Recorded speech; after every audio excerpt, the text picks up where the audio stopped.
Have you ever sprayed a clear coat only to see orange peel, runs, or a dull, lifeless finish? Today we're going to break down the top 5 mistakes painters make with clear coats so you can avoid them and get a perfect showroom-ready finish every time. We're working on this Isuzu pickup here, which looks a lot like a Toyota Hilux. It's a tough, rugged vehicle, but even tough trucks can fall victim to clear coat problems if you're not careful. I'll show you real mistakes, what caused them, and exactly how to fix and prevent them on your own jobs. Whether you're a professional painter or just starting with DIY projects, these mistakes are extremely common. Some are simple oversights like improper spray distance, while others are sneaky issues like solvent popping or dust nibs. By the end of this video, you'll know exactly what to look out for and how to fix it before it's too late. I'll be walking through each mistake step by step on this truck, showing you the before and after, and giving tips you won't find in manuals. Stick around because even a small adjustment can completely transform your clear coat finish and save you time, money, and headaches. All right, let's dive in and fix these common mistakes. Before we start spraying, I want you to really pay attention to the details, the distance of the gun, the speed of your passes, and how the clear coat lays down on the panel.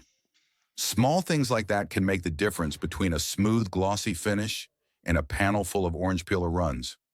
I'll be showing you exactly what to watch for, and I'll even highlight the subtle mistakes that can sneak in without you noticing. By the time we're done, you'll have a clear roadmap for avoiding these common problems on any truck or car you paint. So grab your spray gun, get ready to learn. Now we're applying the first pass of clear coat, and this step is where many mistakes happen if you're not careful. During this pass, the goal is to lay down a thin, even layer that will bond well with the primer and base coat. Keep the spray gun moving at a steady pace, maintain the correct distance from the panel, and make sure your passes overlap consistently. Too close or too slow, and you risk runs. Too far or too fast, and you get uneven coverage or orange peel. Also pay attention to the environment. Temperature, humidity, and dust can all affect the first coat. Remember, a solid first pass makes all the following layers easier and helps prevent issues like runs, solvent popping, or a dull finish. I'll show you exactly how small adjustments here make a big difference in achieving a smooth, flawless finish by the end. Now that the first pass is done, we're letting the clear coat flash off. This is a critical step that many painters overlook, but it makes a huge difference in preventing mistakes like orange peel, runs, or solvent popping. Flash off time allows the solvents in the clear coat to evaporate properly, so the next coat adheres smoothly and cures correctly. During this time, you want to avoid touching the panel, spray. Now we're moving on to the second pass of clear coat, and this layer is all about building a smooth, glossy finish while avoiding common mistakes. During this pass, it's important to maintain the same steady speed and proper gun distance as the first pass, but you can slightly increase coverage to ensure full uniformity.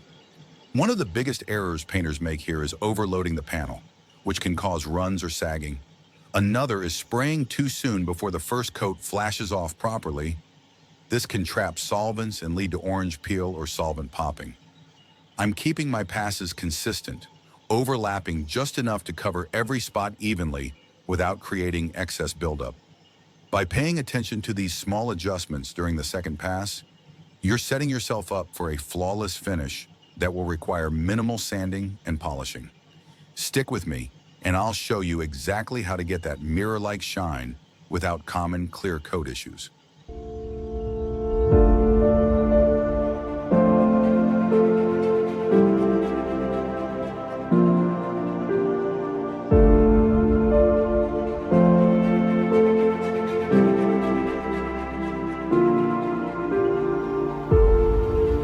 Now that the second pass is complete, we're letting the clear coat flash off again.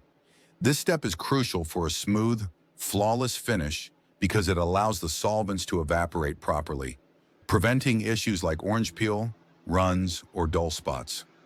During this time, avoid touching the panel or rushing the next step. Patience here saves a lot of sanding and polishing later.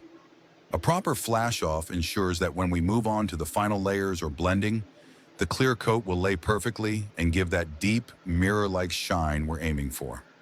Stick around, because next, I'll show how to finish this panel to perfection without repeating common mistakes. Now we're ready for the final pass of clear coat, and this is where everything comes together. The goal here is to perfect the finish, fill in any remaining low spots, smooth out minor imperfections, and ensure a deep, glossy look. At this stage, it's critical to maintain a steady hand, consistent speed, and proper gun distance. One common mistake is going too heavy with this layer, which can cause runs, sags, or trap solvents. Another is rushing. Each pass needs enough flash time to avoid orange peel or solvent popping. I'm applying light, even coats, overlapping carefully, and paying close attention to how the clear coat flows across the panel.